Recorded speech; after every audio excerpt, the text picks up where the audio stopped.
and Norway to establish the panel on international financial accountability.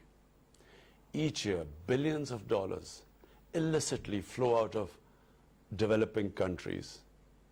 My government came with a robust public mandate to get rid of this menace from our country. We have taken several initiatives domestically. But what is needed, what is required, is strengthening international cooperation to bring perpetrators of financial crimes to justice. We welcome the interim report of the FACTI panel. The figures of illicit flows mentioned in the report are staggering. $1 trillion is taken out each year by these white-collar criminals. $20 to $40 billion is in the form of bribes received by these corrupt white-collar criminals. $7 trillion in stolen assets is parked in these safe tax haven destinations. $500 to $600 billion is lost each year in tax avoidance by multinational companies. This bleeding of the poor and developing countries must stop. The international community must adopt decisive actions. And these are the ones I propose.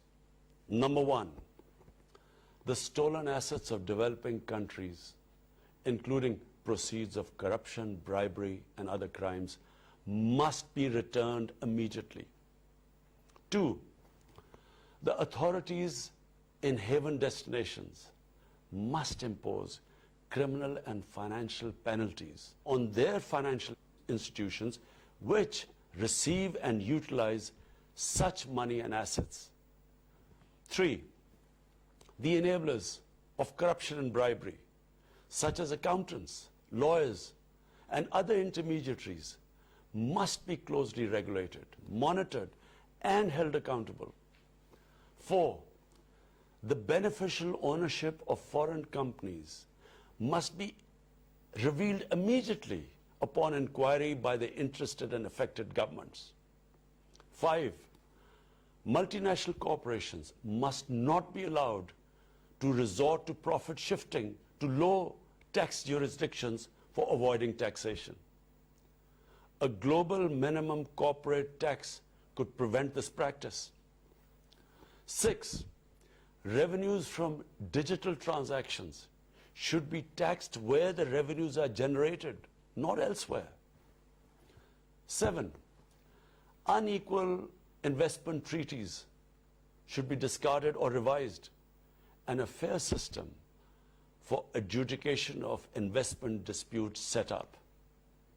Eight, all official and non-official bodies set up to control and monitor illicit financial flows must include all the interested countries.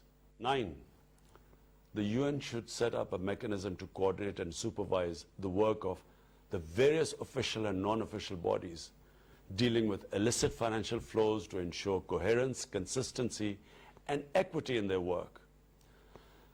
The need of developing countries to protect and preserve their precious resources has become even more vital because of the recession triggered by COVID-19 pandemic. Excellencies, finally I would say that unless these steps are taken, the difference between the rich and poor countries will keep growing.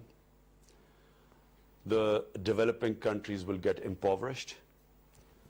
And what we see of the current migration crisis, this will be dwarfed by what will happen in the future if this gulf keeps growing.